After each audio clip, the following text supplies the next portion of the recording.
Good evening, everyone, and welcome to the 5th Legislative District Virtual Town Hall. Joining us this evening is your 5th District Delegation, State Representatives Lisa Callan and Bill Ramos, as well as State Senator Mark Mullet. Tonight, they'll be answering your questions and bringing you the latest news from Olympia. I first want to thank all of you who submitted your questions in advance. I think in total we received over 36 questions ahead of time, so we may not be able to get to all of them tonight, but we will certainly do the best we can. If we aren't able to get to your question, or if you think of a new one tonight, don't hesitate to reach out to your members directly. They won't be able to see your comments here in real time, but will have their contact information available on screen at the end of the live stream. All right, let's get started with some quick introductions. Going in alphabetical order seems as good as any. So Rep. Callan, would you like to get us started? Definitely. Thank you very much, David. Greatly appreciate it. And just before we begin tonight, I just want to make sure and say that our thoughts are with the people of Ukraine tonight and the many, many Ukrainian American families who call Washington home. And please know that we stand with you tonight. I'm Lisa Callan. I serve as the Vice Chair of the House Capital Budget Committee. I'm also a member of the K-12 Education Committee and the Children, Youth, and Families Committee. We have 2 weeks left in our short 60-day session, and we're right at that point where we're hitting all of our cutoff deadlines. They're fast approaching. Today was policy cutoff in the opposite chamber.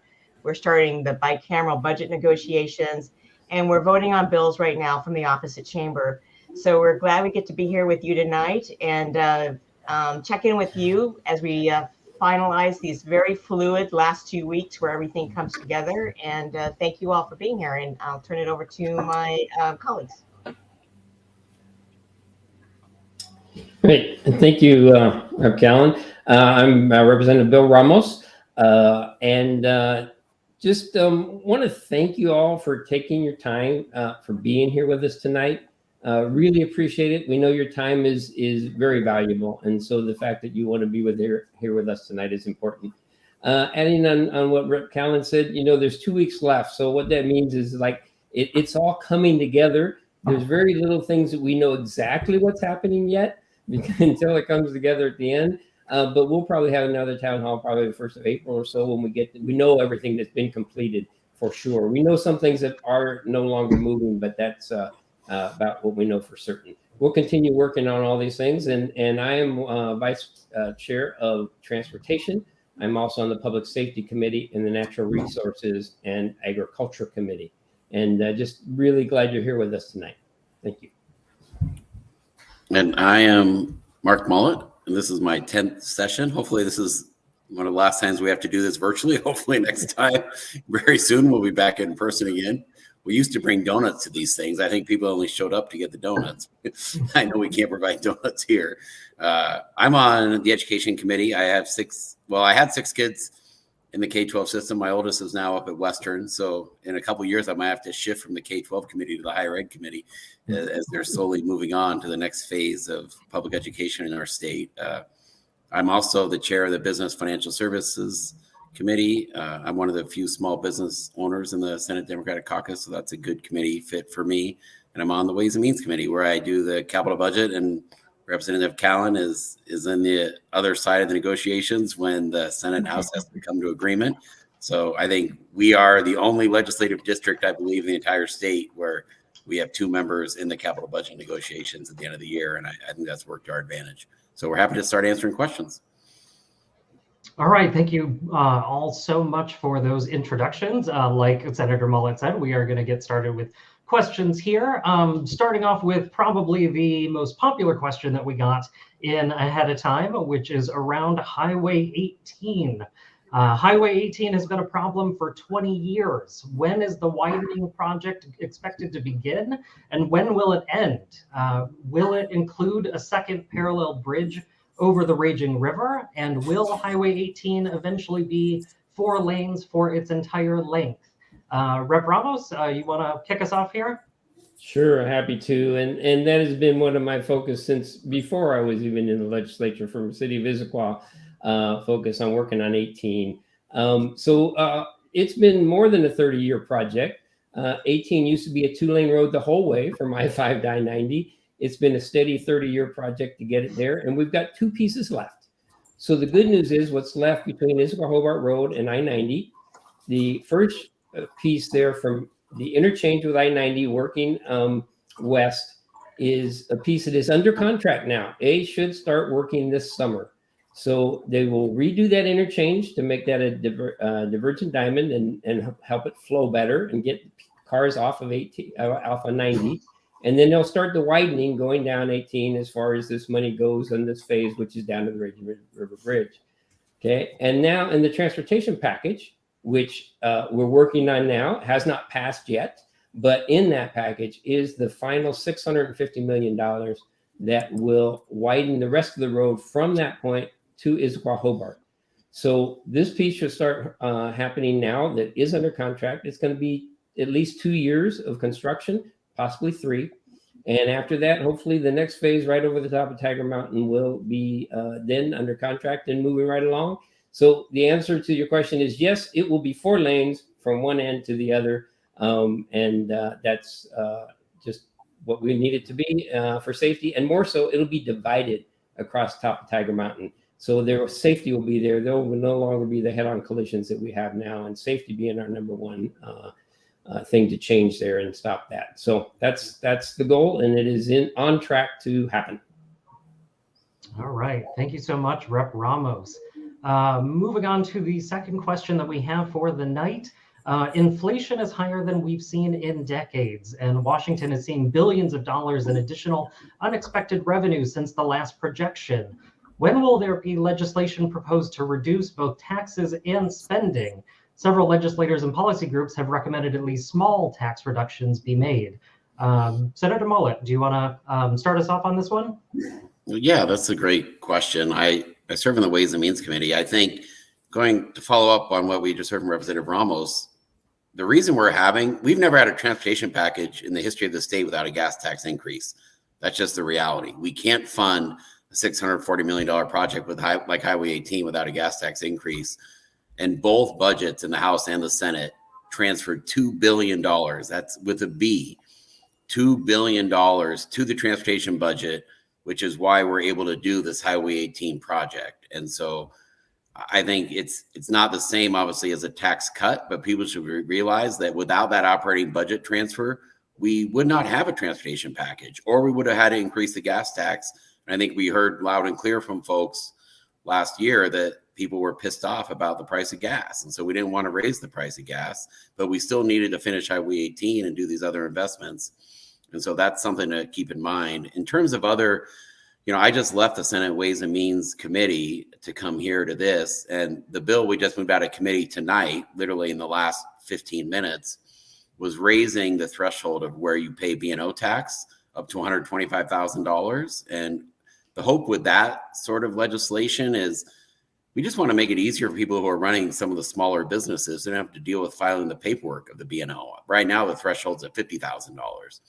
And that's been there for a long time. And so, yeah, that costs the state $50 million a year by raising that threshold, but it's also a way to provide some immediate tax relief for some of these smaller businesses in our state. And I think, as we heard from Rep. Callan and Ramos, there's 2 weeks left. There's going to be more discussions in the last 2 weeks of how we, come to agreement on this budget. And so I think there could be other tax relief proposals that rise to the surface. And some of the ones that I thought were interesting was like not having sales tax on diapers and things like that. And I don't know what's going to end up in the final version of it, but to me, it makes a lot more sense to, instead of lowering the sales tax by 0.1%, is to pick an item that you think is fairly essential in people's lives and remove sales tax from it. That's what we try to do with food. I mean, there's other items you could argue that are also essential besides just food that we could remove sales tax from.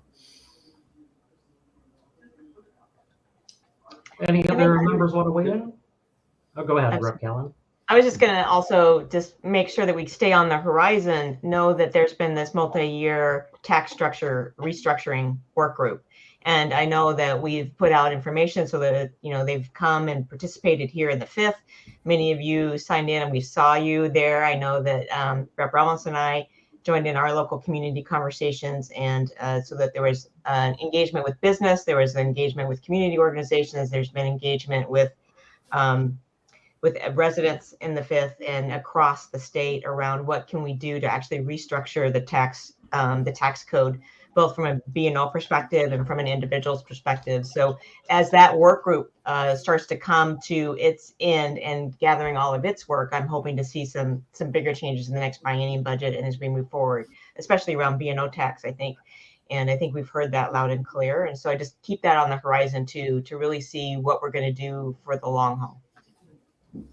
Yeah, I just echo that. Right now is the second year of the biennium. It's hard to tackle tax structure now. The goal is next year to really tackle that, to try to get a balance so that people are paying a more progressive tax versus the regressive tax structure we have right now. So really looking forward to that. But the other thing that is proposed to see if it happens is talk about something now is the going back to school sales tax break. So in that time period, just before going back to school, everybody's buying stuff for their kids and so forth, that there'd be no sales tax for that week or so there, that people are buying those items and getting their kids back to school with clothes and everything else that's needed. So trying to do that, but for me, the big goal is the long haul, to try to make some structural changes that's going to really make a difference. Because I say the one thing I hear from everybody in our district is taxes are out of balance. I want to balance them more so that everybody pays a fair share and not right now an unbalanced share, where the folks on the lower economic spectrum pay way more percentage of their taxes their money into taxes than folks on the upper end. Thank you. Great, thanks so much. And actually, speaking of school, that sort of leads us into our next question here. Our schools are experiencing a severe staffing shortage. The proposed House budget funds a cost of living increase for our teachers to keep pace with inflation, but the Senate version currently does not. Where do you stand on this issue? Rep. Callan, do you want to get started? Sure, definitely. I mean, I was on the school board when we for the Issaquah School District when the McCleary settlement was finalized and working through. And part of that was making sure that we were staying consistent with the cost of living increases for the salaries that were defined through that settlement and ongoing. I mean, the reason why we got into that settlement to begin with was the lack of cost of living increases that were occurring over multiple years, and putting our salary schedule way behind in what we're doing in terms of investing in our teachers and investing in our educators and in our school systems. So from my perspective, the House, is honoring those COLAs and what they're bringing forward. I have not had a chance to have a conversation with Senator Mullet about this, understand what the I can speak to that, yeah. Yeah, we haven't had that chance, as it's just been moved through in the two budgets and we're just starting to align that. So I'm looking forward to having that dialogue and conversation and seeing if there's issues that I'm not understanding or something else is coming up in other ways that funding is coming through. But certainly from my perspective, it is with a long history of our funding in this state and the significant work and time that was spent around the McCleary settlement, making sure that we're honoring our COLAs is the first step to making sure we keep that. Well, no, and I think it's a great question. I mean, going back to when I was in Olympia in 2017, we did the McCleary bill. We have funded a COLA every single year since then. When we do 2-year budgets, so we had budgeted a COLA of 2.8%, going into the 21-23 2-year outlook, and what we didn't really account for was kind of crazy levels of inflation we've seen. I think we've never really seen inflation change that much in such a short amount of time, where our estimate of what inflation was going to be was so far off. So the governor's budget and the original Senate budget did not do that. But the latest update, this is, our Ways and Means meeting last night that lasted for 10 hours.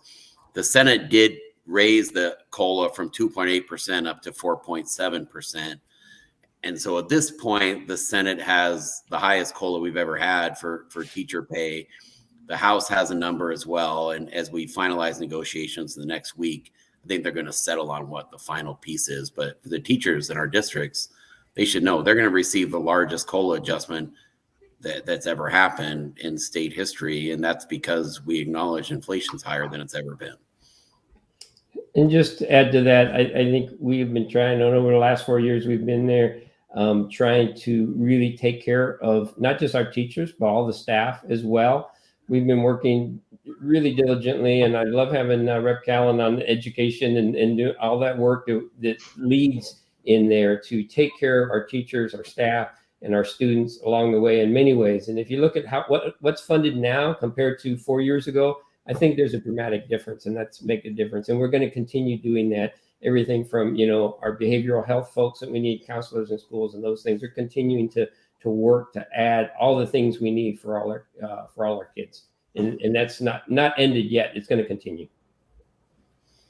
Great. Thanks so much for those responses. All right. One of the other most popular questions that we got ahead of time was, housing and auto insurance rates have gone up significantly since the insurance commissioner banned credit scoring in rate setting. What progress is being made to help out residents who have been negatively affected by this decision, especially for those who are retired or on a fixed income? Senator Mullet, let's start with you this time. So I chair the committee where this has gone through. I think you could put a little boxing rink in Olympia for Commissioner Kreidler and myself, where we go in there on a regular basis and hash it out on this policy. The short answer is his attempt to do a full ban did not pass the 21 session. So he did a ban that was ruled unconstitutional by the courts after session ended, and it was overturned in October of last year. So a lot of insurance companies have gone back to providing the discounts, and that's really helped a lot of the seniors again. But for the people who had their policies renew from March through October, they definitely saw the increases. I would definitely advise checking in with your insurance provider to see if you're eligible for the discount again. The latest iteration, this is like a soap opera, is the commissioner did ban it a second time this month, which was somewhat unprecedented, and it kicks in on March 4th. And so the short answer is on March 1st, there's going to be another court hearing, and we're going to find out if the court's going to actually prevent the ban from even going into place before they decide whether this one's constitutional or not. And so there's a very active process on the legal side to determine, because there was not a bill that passed the legislature to do the ban.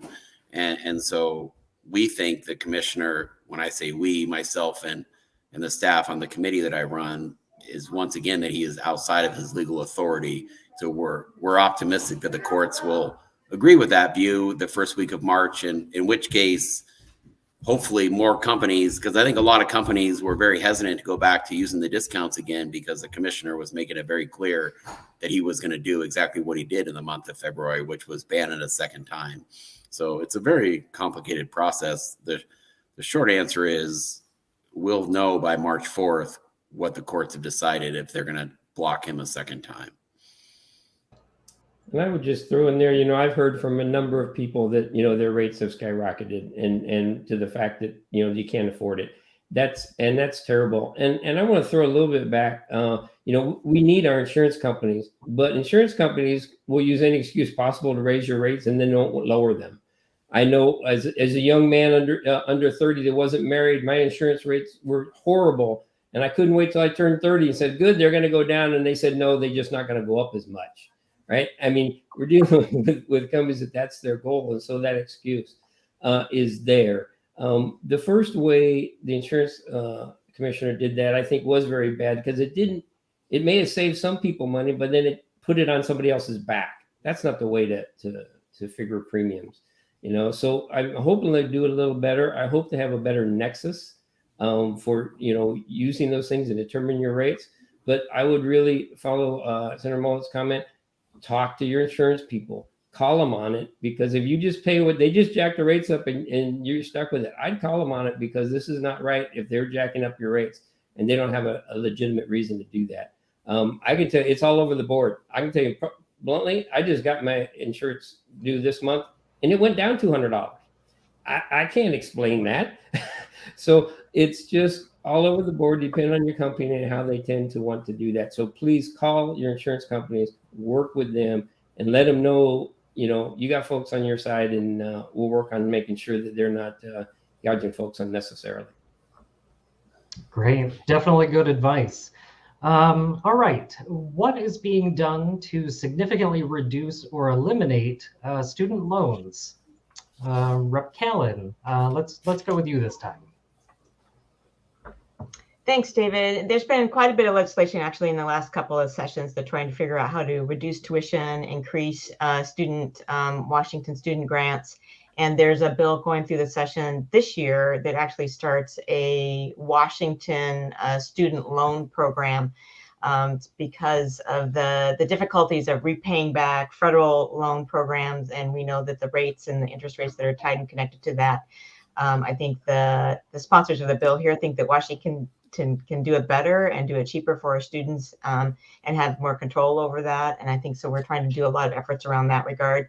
There's also legislation this session around trying to, and I think actually Senator Mullet's actively involved in this too, around trying to reduce the fees for dual credit in high school so that you can actually take some of your college credits. When you're in school, you get dual credit for college and high school at the same time, which is a dramatic help for families in that tuition bucket space. So we've got a lot of areas around that as well. There's also opportunity grants, scholarship opportunity grants, where you can go in and look specifically for areas where we have significant workforce shortages. And if you're willing to spend some time working in those workforce areas and get your degrees in those spaces, then Washington's setting up some particular grants to pay for your tuitions in that regard. So as that all moves through, I'm sure we'll have quite a bit. I'm waiting to see in the next 2 weeks what actually dells and firms out, but we'll have a long list for you, I think, of how we can help in that regard. Yeah, and just to add to that a little bit, a couple of years ago we passed where, depending upon income, you would get free tuition.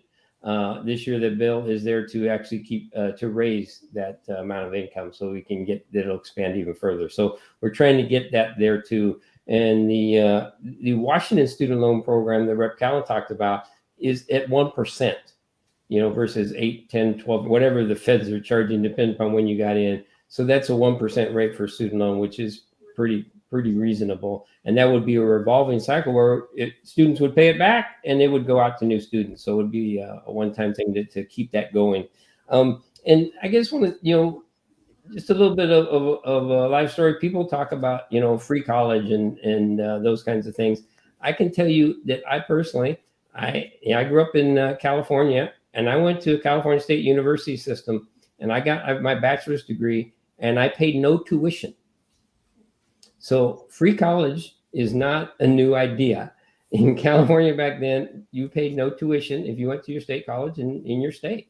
And that was just part of it. So that's something we should work towards, that we don't burden students with big, heavy stuff. Going through school is costly enough. All your living expenses, your books, everything else that goes with it. The tuition is a way that's really jumped up in the last 20 years due to the recession and some of the things we had when states were looking to balance their budgets. They started upping tuition, and that just really has changed the structure of what it used to be when colleges were much more affordable. I will say, I want to give the legislature a little credit. When I got to the legislature 10 years ago, a year at UW was more expensive than it is now. Yep. And so we had a period where not only did we cut tuition, but we capped the rate of growth. And I'll tell you, my oldest daughter, who graduated high school last year and is at Western Washington University in Bellingham, it's noticeable, I think, for our families, those tuition reductions and then caps the legislature put in. And we've been so good about those caps that even the state actuary office is now acknowledging that this wasn't just a flash in the pan. He's basically starting to adjust his actuarial predictions on how much tuition is going to go up, realizing that the state is committed to this policy of not going back to these years where we have, double-digit tuition increases in our state ever again. Great. Thank you so much for those responses. The next question that we had come in is rising crime rates and lack of accountability for thieves is astonishing. We're seeing increases in stolen catalytic converters, cars, porch pirates. What are your plans to address these issues? What policy changes can be made to allow better enforcement and penalties to stop or lessen crime? Rep. Ramos. Thank you. Yeah, and that's it's a lot of whole things in that question wrapped up. So I'll pick a couple of them off. First of all, the catalytic converters. This is just a crime of opportunity that has just risen out of control, and it's very, very expensive to people who are harmed by that. And so there is a bill we passed in the House, 1815, that is trying to deal with that and make that a crime that's not so beneficial to those who are involved in it. So we are working on that. That's something definitely trying to get a handle on, because it's too easy right now for folks to make some money, and that's what they're doing with that. In the other area of policing, last year we did a lot of changes to police reform, and this year we clarified some of those things to make sure, because some folks had concern about how police were interacting with people. So we definitely did some things, and we defined use of force and how that can be done, and how that officers can be trained. So our new training is different for new officers, and officers that have been around a while are going to get additional training on this, as they have been for a while, since 1940, working on de-escalation tactics and things of that nature. So we define that better for them, so they feel more comfortable with what they can and should do and what they shouldn't, along with their reaction with folks with behavioral health issues, so they can be actively do the things they need to do to help people that are in crisis. That they have the ability to do that and not be afraid of taking the actions they need when they need to help other first responders that are there, and taking care of the person that's in a crisis in the best way possible. So we've had a lot of work in that area, really clarifying things. We worked a lot with law enforcement. They were in there and helping us write these definitions so it's clear. They understand it. It's what they want. It's what the people want in the community as well.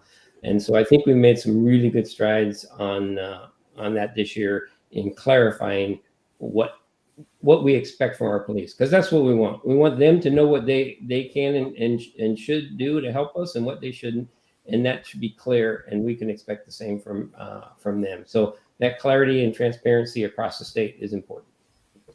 Yeah, and I can say, I think with a very high degree of confidence, you're going to get a lot of these bills are definitely going to pass and go to the governor's desk that provide the clarity. House Bill 2037 came out of committee in the Senate today, which is one of the big clarification bills that Representative Ramos is referring to. And I think they're really good. I mean, this was an attempt to listen to our police chiefs and provide, based on their feedback, the changes we needed to make. I think the one unknown question is kind of on the vehicular pursuit side. There's a Senate bill in the House that tries to deal a little bit with vehicular pursuit, and that's kind of the last of all these policies. The other ones, I'm 90% confident, are all going to get through the session, and the vehicular pursuit will be up in the air in the House side for the next week, and I'm hopefully we make some progress there as well. We'll see. So I think one other thing that I know of is in the House budget, but I haven't had a chance to see what's in the Senate budget, is an increase in training courses coming out of the Criminal Justice Training Center, to increase the number of courses and classes that we have to actually get police officers through the training and get them out to the forces and expand that. That's always been one of the bottlenecks in Washington State in order to really get our police departments fully staffed. And so excited to see that investment as well. Great, thank you so much. For those of you just joining us, you're watching a live virtual town hall with the members of Washington's 5th Legislative District Delegation. Moving on to the next question that we have here. The Senate recently passed Senate Bill 5909 without approval of either of the two Republican amendments aimed at giving the bill additional strength and oversight of the governor's emergency powers. Will these amendments receive support in the House? And if so, will the Senate agree to those changes? Senator Mullen, do you want to get started? Yeah. For the record, I voted for those amendments. You are correct. They did not hang on the bill. I think, if I'm going to be really honest, and for better or worse, that's kind of all I do. You can't, I don't think those amendments can hang in the House, because I don't think the bill would have the votes. I just don't think there's like a comfort level of how far people are willing to go to rein in the governor's emergency power authority. And I think the underlying bill does make a lot of improvements. I mean, the short answer is that if the head of the House and the Senate from both parties said it's time for this emergency order to be done, they could end it. So the four corners basically is what we refer to that as. They could overrule the governor after 90 days and say the emergency is declared over. I think the amendments that did not hang kind of reversed it around and said that after 90 days, those four people would have to agree to keep the emergency order in place. And if they can't agree to do that, then they would expire. And so that's really the difference of what's happening on those emergency orders. But I can tell you from the Senate caucus that the votes were not there to do the stronger version. And we had a hard enough time just getting the weaker version off the Senate floor and over to the House. And so my guess is, as the House debates that policy, assuming it's not going to be that much different than the discussions we had on our side, I'm not very optimistic, even though I supported the amendments, that they're going to be able to get strengthened in the House version. I just think we need to get a bill to the governor's desk that has a veto-proof majority is what we need to do. And that would probably mean passing the current bill in its current form. I'm sorry, Representative Ramos, did you want to go ahead. first? I certainly agree that we need to get a bill to the governor's office that's not going to be vetoed. And there's one thing that I've learned, in my 4 years here, is that the dance in the House, when you have 98 members and the number of amendments that come, and what it looks like, you get an inkling of what's happening, in the Senate, and you get double the amendments that are coming forward over in the House side. And so as we watch and see this bill come over, I expect to see, significant action being taken, and it'll be interesting to see what sometimes the House surprises you, over the Senate. We'll see how that plays. But you just heard you heard what happened in the Senate, which kind of sets the tone and tenor. And really what we want to do is make sure we've got traction. And then as we get through this, we get a bill signed and we go back and we look at everything that's happened through the pandemic, all the lessons learned, and understanding what the levers and dials are that we had in place, what we needed to do better. And we really digest all of this. Then I think that there might be a time and a place where we can continue to tweak whatever does get signed by the governor. But I think that regardless, I think we got to take a first step this session.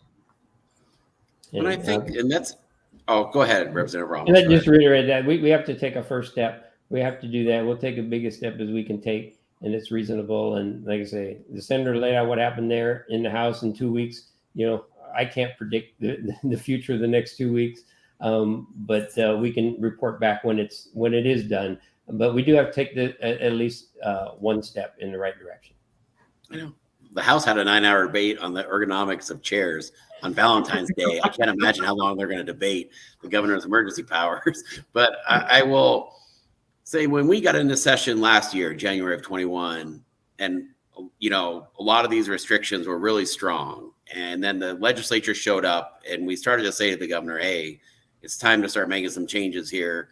We want to get the kids back in school. We want to get indoor dining reopened. We were in session and it happened, because I think the governor realizes when we're in session, we actually have a lot of authority to do things. And it did happen without us having to pass a bill. The governor made them happen.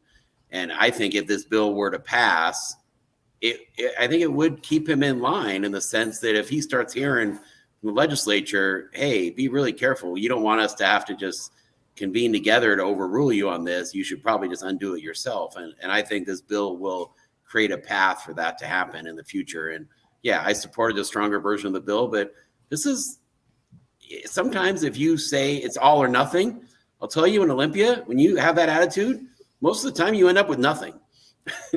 So I don't want nothing. So I think what we should do is pass the version of the bill, get the best thing we can, and take what we can get. And the same, just to add, we have to have somebody who can act in an emergency when something's around. We're a citizen legislature, and so we're not in session all year round.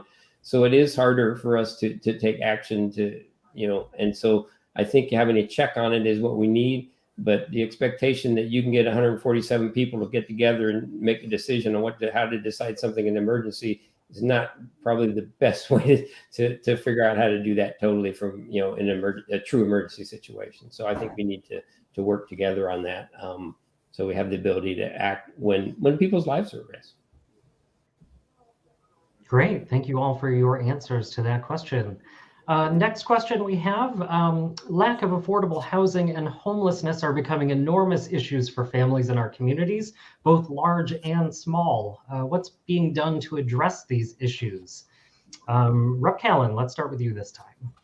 Sure. I mean, I think this is one of the most active, certainly in my time in the legislature. We'll see what Senator Mullet has to say, who's been here for longer, but one of the most active sessions with regard to housing and what's happening. I know that there were 11 or 12 bills that are touching some aspect of that one way or another in various degrees in the House, and their movement and everything from a very close vote on an ADU legislation on creating accessory dwelling units, excuse me for getting tongue tied there, to Rep. Ramos's great bill that I was happy to support and help work on providing property tax exemptions for housing for our families that are supporting developmentally disabled adults.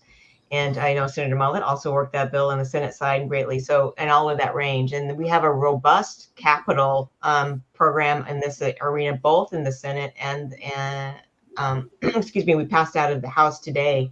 We have on the House version, we have, looking at my notes here, 300 million going into rapid acquisition housing and shelter facilities.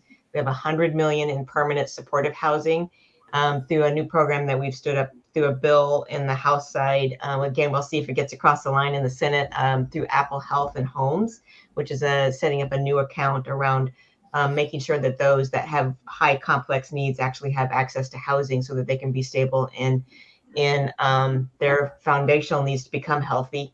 And then we have 15 million around homelessness for our youth facilities, and then 100 million additional investment from what we already had a record high investment in the underlying budget for the Housing Trust Fund. So those are all significant investments, and that's basically able to be done because of the significant dollars that we have coming in from federal relief, and we can pump some of this money into which of course creates jobs, creates and builds a stronger economy around all of that, but does all of the work that we're seeing as we're not only driving down our streets locally in the Fifth, but in the broader region, right, and seeing the need for housing, but then working on and trying to find and perfect what needs to happen to actually create middle housing that's just affordable in the middle markets as well, and a lot of action trying to happen. And I think those bills might take a few legislative cycles to get through because it involves, county and local government regulations, and how does that connect, and how do we create that space, and where's the best way to put in state dollars, what role should the state play. But I'm very excited to see what comes out on the other end, and I'm very proud of our capital budgets in both chambers about the kind of investments that we're looking at making in that regard. Well, I'll say in my, the committee I chair on economic development in the Senate, we had a report from the Lieutenant Governor today to highlight some of the challenges in the state. They were working on this for the last year. Now, item number 1 on this report, and I found this a little shocking, and it's also a little embarrassing, I guess. Out of the 50 states, we have the least amount of housing units, per family out of all 50 states. And so I think it really does highlight, and I know Rep. Ramos and I both came to the Esquimalt City Council. There's a lot of permitting decisions that happen at the city and county level. And one of the bills I think that is my, top 3 priority bills this session is Senate Bill 5964, which is an attempt for the state to partner with cities and counties to speed up local permitting.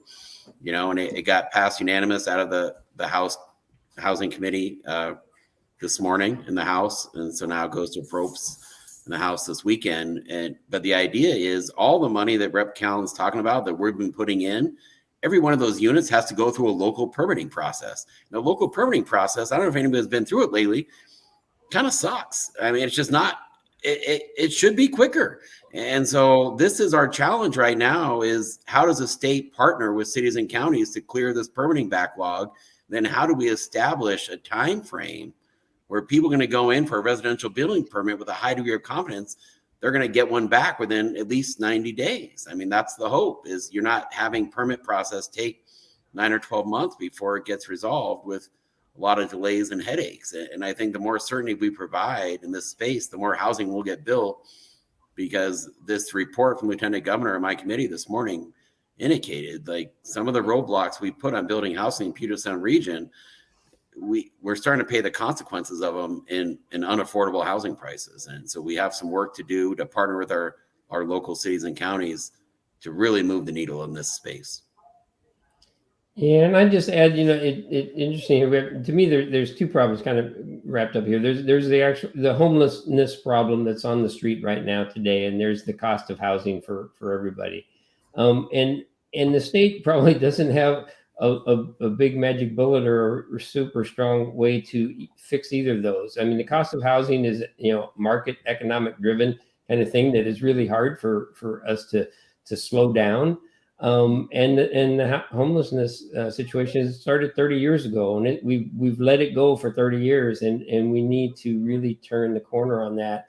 And we're putting a lot of money in that direction through a lot of programs that Rep. Callan mentioned. So we're trying to feed it here to get some resources to try to make some of those changes. But and I think we've turned the corner and heading in the right direction. But it's going to take time. Just bluntly, the situation's there, and it's going to take some time to really get the folks on the street, helping folks that need the help, and getting them resourced and getting them where they can get a roof over their heads. And this economic picture of housing, we can't build enough affordable housing to build our way out of this market. We have to work with a lot of folks to do that. And as Senator Mullet said, all of this is controlled at the local level, city and counties. There have been a number of bills introduced this year to try to help those local folks look at how they're zoning that, because when it's in your neighborhood, you really care about what your neighbors build, and it gets very personal. And so people don't like being told what their neighbors can and can't do and how it changes their neighborhood. So there's a lot of concern about taking those big actions. So we're going to continue to work through there. We're going to try to work with local folks to get something that will help build more smaller homes, things that will get the market going, and other options in townhomes and condominiums, and then get folks on the street to have the resources to help the folks that really need help now and to get under something. I know the King County's done a lot. They're picking up a lot of hotels and ways that they're going to try to attack this problem, and that's what we need to do. So I think we turned the corner in the right direction from the last 20, 30 years, but unfortunately I do also feel it's going to take time, and we have to keep pushing, and we need help from everybody to get there. And I'll add, just as a final note, like, one of the things my wife and I talk about the most is for our 6 kids, we're freaked out about how they're going to afford to buy a house in the Puget Sound area. I mean, and I can tell you guys, like, this is one of the things that causes us huge anxiety. Like, we have to solve this problem. We really have to solve this problem. None of us want to be raising kids, and we've all picked this part of the world because we love it, think it's the best place in the world to live. But I want my kids to have the same opportunity, which means we have to figure this out. So this is a big priority of the legislature, is how we're going to partner with cities and counties to solve this problem. Great. Thanks so much for those responses.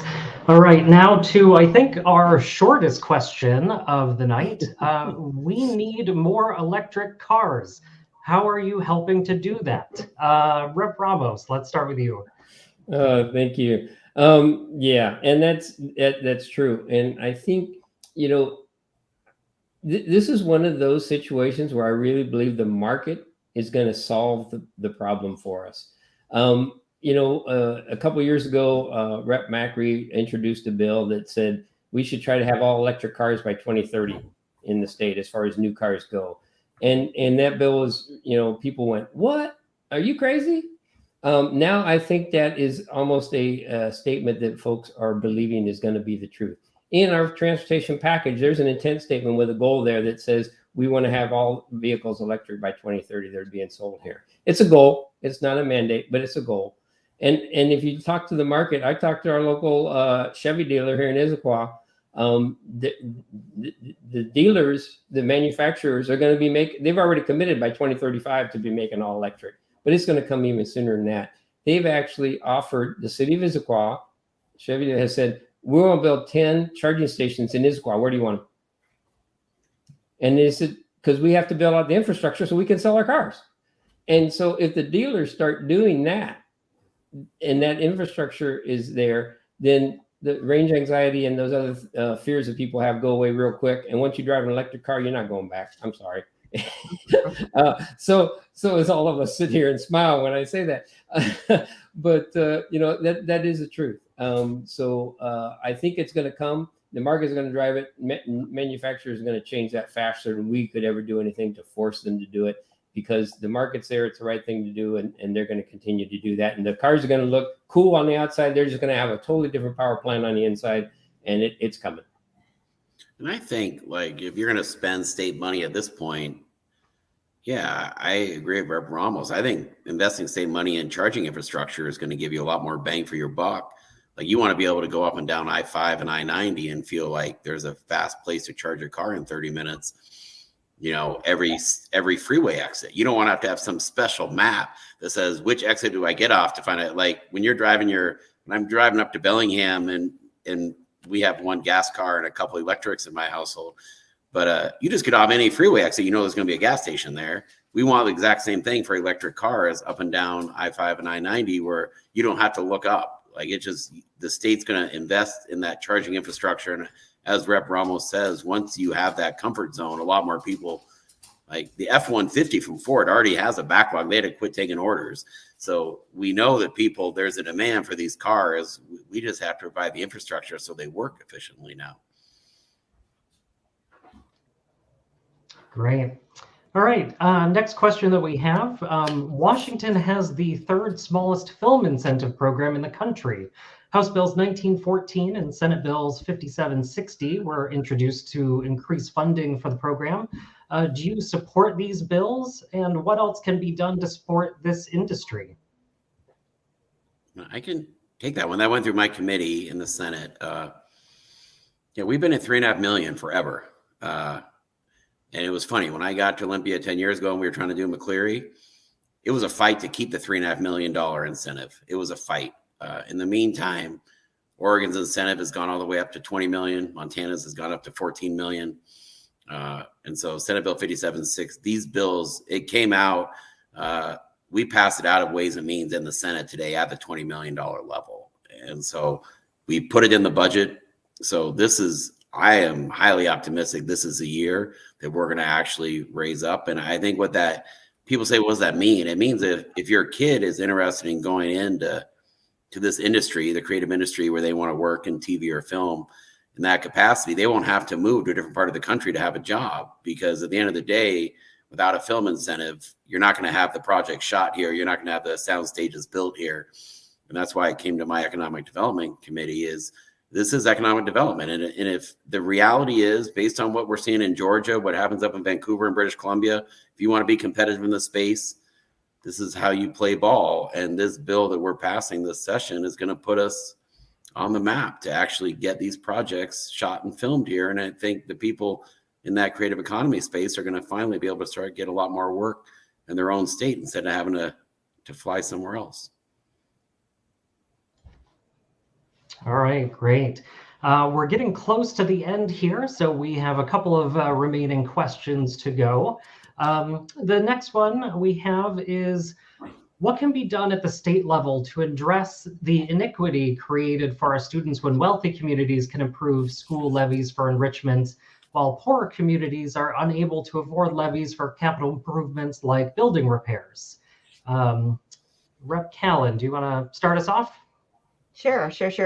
So the state has what they call a levy equalization formula that allows and actually makes up for those districts that can't actually fund or actually pass a levy, or they pass a levy, but they won't pass a levy that allows them to reach the state authorized collection of their levy amount. The levy equalization dollars will match what is necessary to get them up to that cap. So that helps those districts tremendously, right? That's kind of the equalizer across the state. But you have to pass that levy, to begin with, to make that happen. So there's still an ongoing work, to try to create that equity across our state, and what we're doing, especially in our property poor districts, and what that means, or our lower density districts too, where you just don't have the same amount of assessed value to kind of spread the cost across more assessed value property. Some of the things we do in the capital budget to help compensate for that, there are There's small school modernization grants. There's so they can specifically apply for kind of grants to help with the repairs and the capital budget repairs that they need to do. There's specific funding and a grant bucket around trying to do things around making sure that you can mitigate for lead, for example.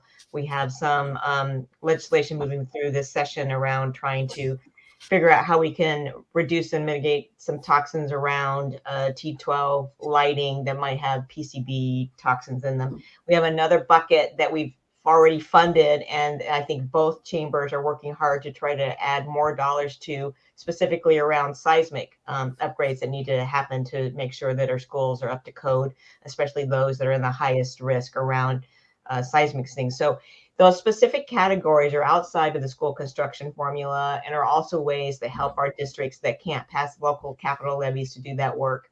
One of the things we've been able to do by taking advantage of some of the federal infrastructure dollars that will be coming in is looking carefully around how we can support our school districts in that regard. I think there's deep work that's coming up and really showing itself in the last few years around how we really need to take a look at our school construction formula and what we need to do. And there's always this continual exercise to try to figure out if we should be doing simple majority bonds. There was a push to try to make that happen again in the House. You need 2/3 of a vote of a chamber to pass that because it is bonding authority. So you need to have that in both chambers. And so we're not quite there yet in our state to get there, and still working on trying to figure out what that looks like. But there are tools in the toolbox to help those districts. That was one of the things that was a top priority of mine when I ran for the legislature and continue to work on, and will certainly be a top priority for mine while I'm here, to try to make sure we're getting our schools what they need and getting our schools so that they're great learning environments for our children and safe for our staff. Excellent. All right. So it looks like we have time for probably one last question here, and then we'll move to some closing remarks. It is budget week in Olympia, as a few of you have already noted tonight what's going on, and many of you are intimately involved with the budget process in various degrees. If each of you could tell us what one budget provision in any of the budgets being considered right now that you're most excited to see funded. Rep. Ramos, we'll start with you, and then Rep. Callens, followed by Senator Mullet. I'm going to cheat a little bit here. When you say budget provision, that could be anything. I'm going to say the most important thing in the budget for me to pass is a transportation package. I've been working on it for a couple of years. It really is important to get that passed this year. Transportation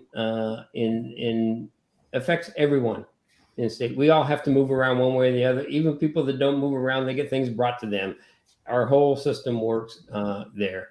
So transportation, the less we take care of it, the more it costs people to do that. So it is an actual cost to people's pocketbooks, as well as convenience and safety and all those things. And we're just way behind the 8 ball in taking care of our transportation, in particular preserving and maintaining what we have, plus making the improvements we need to.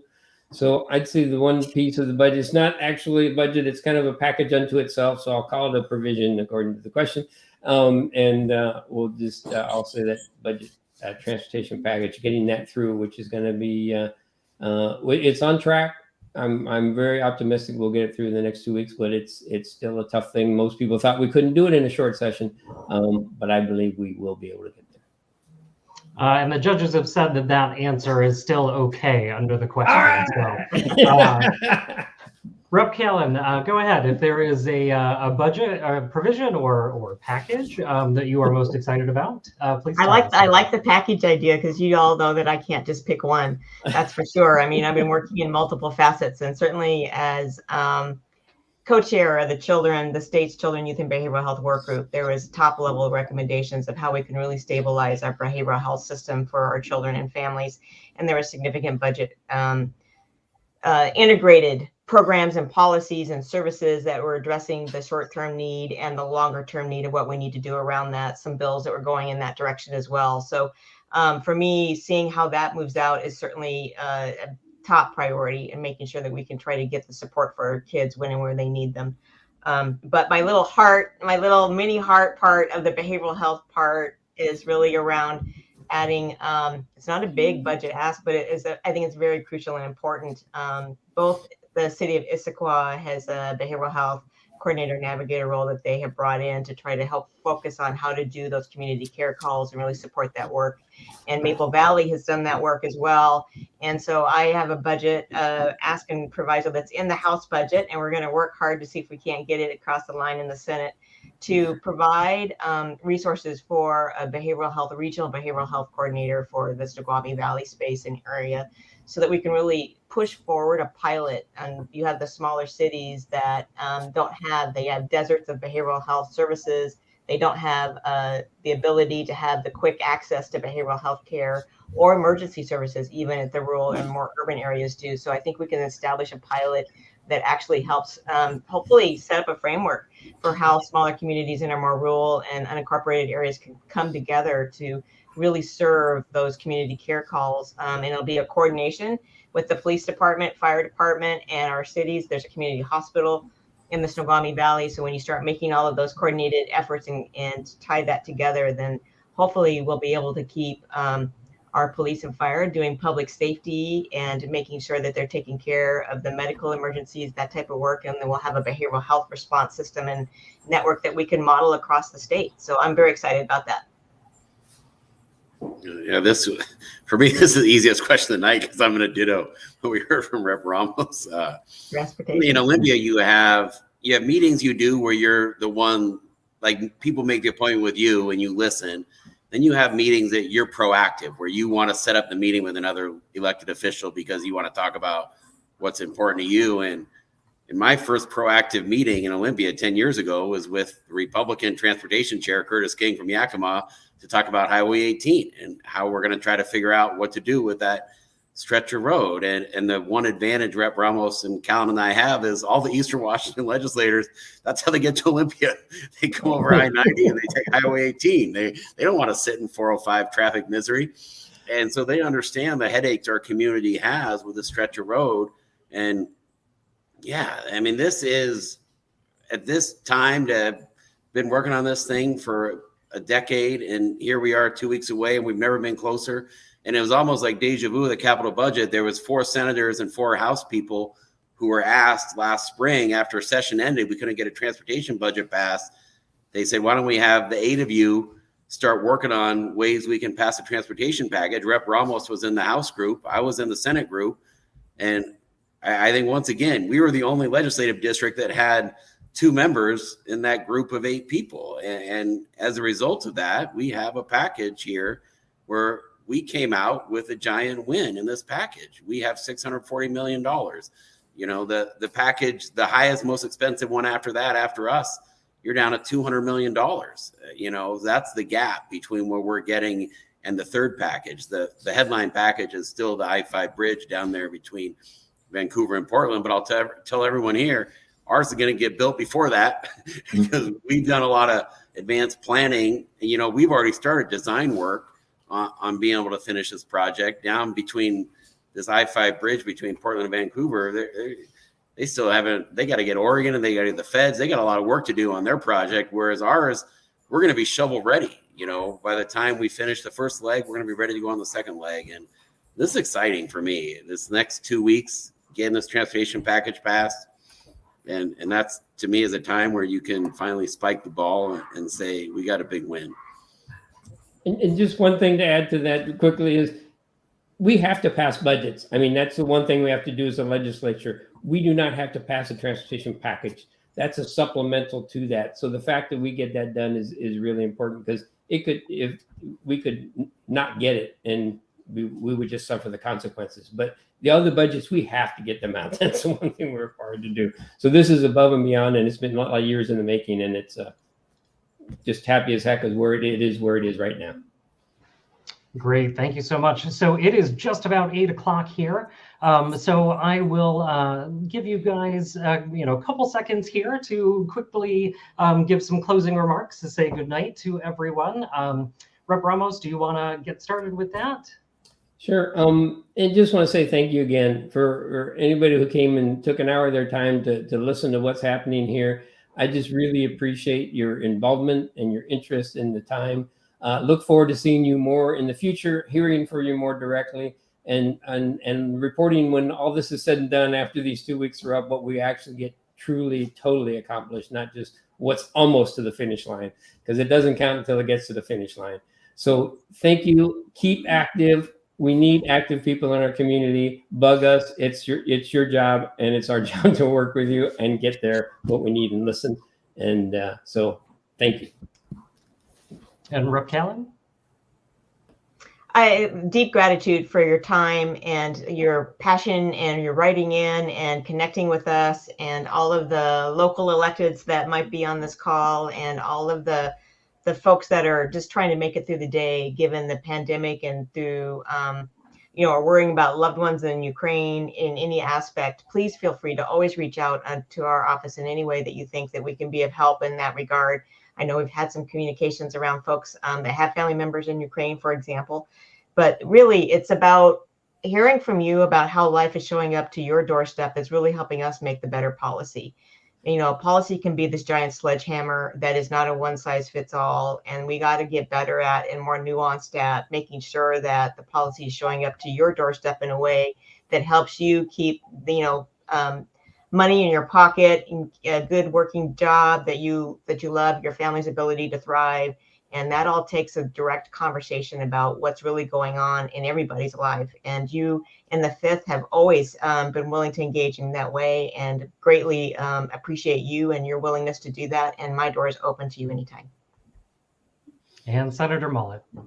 Yeah, and I just echo thanks, folks who sat through this hour. I don't think our Nielsen rating is going to be too high, but we'll take what we get. And I do think the three of us, I think our goal is to be the most responsive delegation in Olympia. And I think people know how to reach us, and we try to get back to folks and listen. And so please continue to reach out. And if we're not responding, hold our feet to the fire, because I think all three of us, I'm really proud of this group of how we do try to be as responsive as possible. And we look forward to seeing everyone in person next time. Cookies next time. You're supposed to say ice cream. You're supposed to say ice cream. Come on. Ice cream. We get ice cream. Right.